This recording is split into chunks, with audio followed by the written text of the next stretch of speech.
How's it going, guys? In this video we're going to go over one last redox problem, and it's our second basic one. The idea that I have on this is if you can get through all 5 redox problems and you understand how they work, you should be able to take on just about any problem, I think, pretty confidently. So let's just jump right into this, starting off with our oxidation numbers. We have here N2O plus ClO minus. Now on this side we have an oxygen, which we know is going to be a 2-, and then we have 2 nitrogens, so in total nitrogen is going to account for a 2+, because we don't see anything written, it must be neutral. 2+ coming from these, so each nitrogen is a 1. So 1 times 2 is 2, makes it neutral. Here we have ClO minus, so we know that the net charge of this compound here is a -1. We have an oxygen here, so that's a -2. Cl must be a +1. Cl minus, we're given that, it's a -1 obviously. Here we have NO2 minus. So we know each oxygen is going to be a -2. 2 times 2 is 4, so we have a -4 coming from here. This has to be +3, because 3 minus 4 would be -1.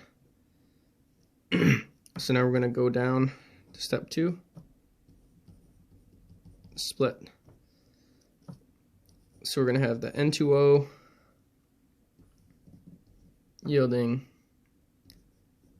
NO2 minus. Then we have ClO minus yielding Cl minus. So right off the bat we can see that this one's going to be oxidation. This one must have to be reduction. But we can kind of look a little bit further. What is kind of tricky, like I mentioned in the last video, in this case N, nitrogen, is the oxidizer, and Cl is the reducer. But don't get too hung up on the actual terminology here. One thing that helped me figure all this out, the oxidizing agent versus what is the oxidizer and all that. Here's a quick quote. The oxidizing agent is itself reduced. I know that sounds confusing, but if you can make sense of that, that is the key to answering the multiple choice questions you might get in some kind of reaction problem like this. We can keep moving down. Balance non H/O. We have N2O yielding. We have N2O yielding NO2. Here we have 2 nitrogens. Here we only have 1, so we're going to have to double that up, make that 2 NO2 minus. Then over here we have ClO minus yielding Cl minus. We're just balancing the hydrogen and oxygen, and we're balancing the non-hydrogen and oxygen, and here we have just 1 Cl, 1 Cl, so we're good.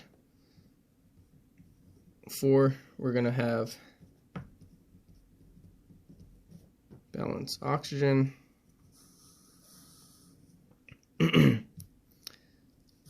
So let's see, for this problem here, we have, so N2O yielding 2 NO2. We're going to have to add, so in order to have an equal number, we have 1 oxygen here, and we have a total now of 4 because we added the 2 oxygen. So we need an additional 3 oxygen, which means that we're going to have to add 3 H2O plus N2O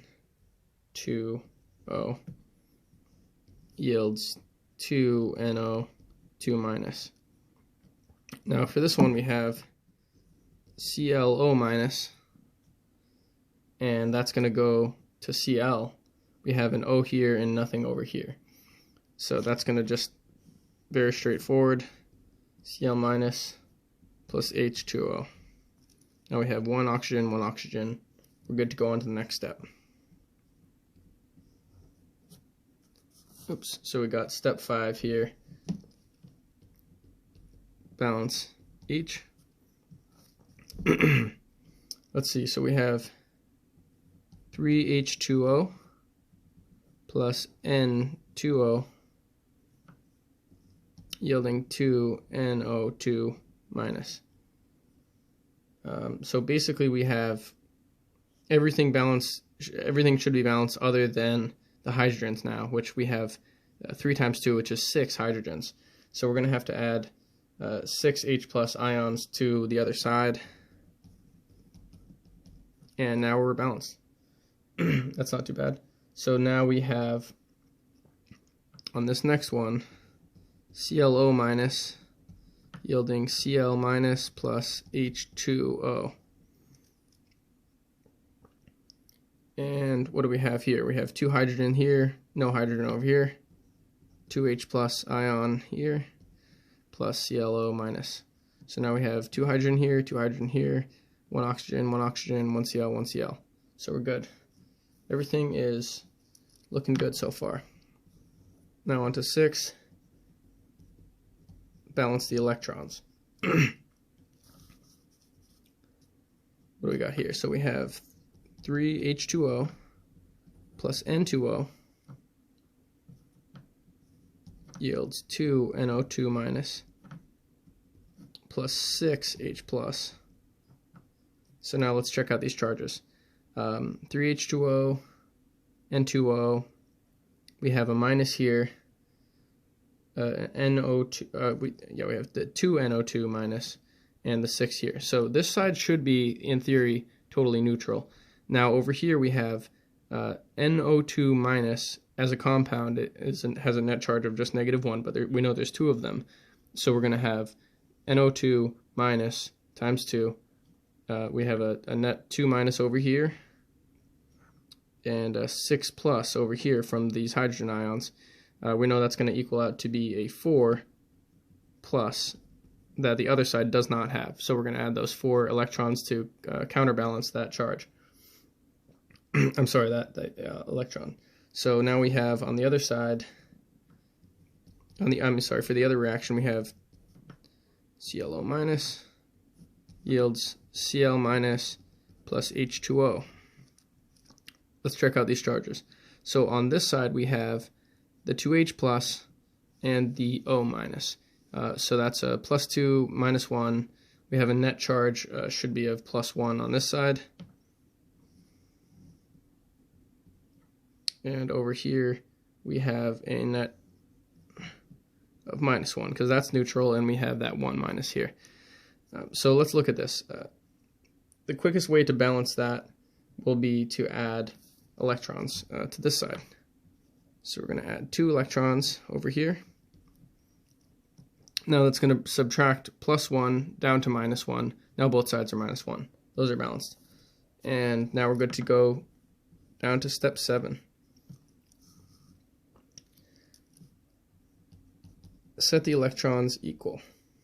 So this can sometimes be a tricky step, especially for the basic. For some reason I find with the basic ones, they happen to be tricky.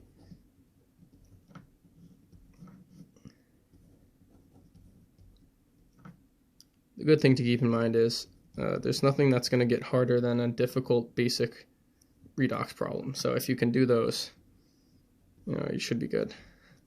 So we're going to copy over the first equation here and then examine it. So what do we have? We have 4 electrons here and 2 over here. This one's not too bad because obviously, we can do our double check again. We have, in this case, the electrons being added to the product side.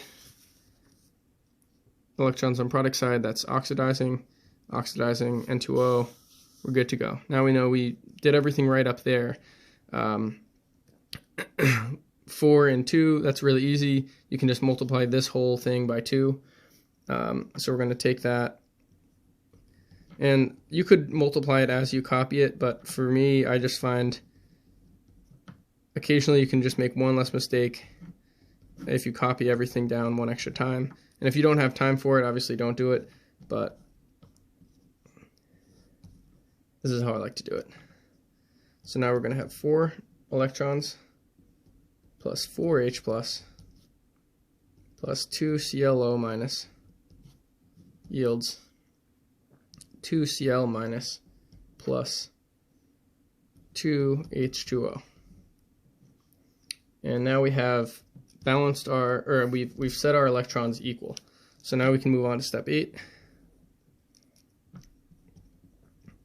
Combine and reduce. 3H2O plus N2O. We're going to copy that top reaction. 6H plus 4 electrons. 3H2O. You know what, I could have probably combined these. In this case, I'll just combine them. So we have everything from this, so I'll like add this side to this, and then do that to that. So we have, it's going to be a long one, 3H2O plus N2O, oops, plus 4 electrons plus 4H plus 2 ClO minus. Hopefully I have room to fit this all. Yields 2 NO2 minus plus 6 hydrogen ions plus 4 electrons plus 2 Cl minus plus 2 H2O. Okay, great, we fit it all. So here's our combined reaction. Now we can start breaking things down. So first things first, what do we have on both sides? We have 2 water here, 3 water here, minus 2 H2O, and we can eliminate that. Minus 2 H2O, bring that down. And what else do we have? We have hydrogen ions on both sides, right? 6 here and 4 here. So we're going to do minus 4 hydrogen ions from both sides. Eliminate that. Minus 4 hydrogen ions. Reduce that down. Excuse me. And then what else do we have? Anything? So we just had those 2 things. Now we'll break it down and see what we have. Looks like we have H2O plus N2O plus NO, and we also had the 4 electrons on both sides, so we can get rid of that. 2 ClO minus yields 2 NO2 minus plus, we still have 2H plus over here, plus 2 Cl minus. So this is, we got this down to a pretty, a moderately sized equation, and we're good to go for our final step, step 9. We're going to add OH to account for the pH. Okay, so what do we got here? We can do, on this side, we have H2O, N2O. Over here, we just have these 2 H plus ions that we're going to need to balance out. So we're going to need to add 2 OH minus to that side, which means we have to add 2 OH minus to this side.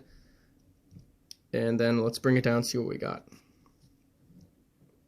We can do the 2 OH first. 2 OH minus plus H2O plus N2O plus 2 ClO minus yields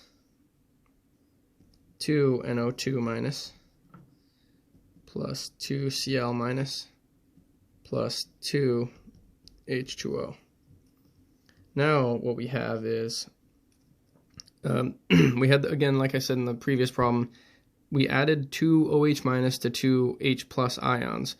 So what we have there, first of all, they're attracted to each other because one's positive and one's negative, but secondly, you have two hydrogens and one oxygen, so that's how we got the H2O there.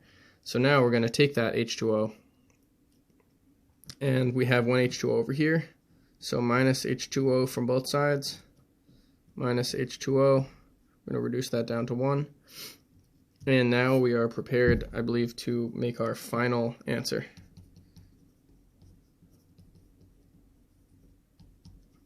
But first, I think we should just do one last quick double check. So check the charges. What do we have here? We have 2 minus, neutral, and then a minus 1 times 2 is 2. So this should be a total of 4 minus, I believe. Then over here we have 2 times 1 is 2, and then 2 times 1 is 2. So 4 minus on both sides. And we're good to go. So that's our charges. Now let's check our elements. So for oxygen, we have 2, 3, 4, 5, because we have times 2 here. Then we have 2 times 2 is 4, 5 from the one oxygen. Now hydrogen, we have 2, and hydrogen, we have 2 from H2O. Then we have N, we have 2, and N we have 2. I believe oxygen we checked, and then Cl, we had 2 Cl here, 2 Cl here. Okay, we double checked our charges, we double checked our elements, and we double checked our oxidizing and reducing. So we're on track for our final answer, which is going to be 2 OH minus plus N2O plus 2 ClO minus yields 2 NO2 minus plus 2 Cl minus plus H2O. Alright, there you have it. That's our last redox problem that we're going to do together. It's our second basic problem, and like I said before, the most difficult problem you can get on, the most difficult redox problem will be a challenging basic one. So just watch out for these multiplying when you have to, multiply the entire equation. Make sure you don't just multiply the electrons, but you multiply everything. And then just watch out for copying things down from step to step, and you should be good to go. I hope this helps someone.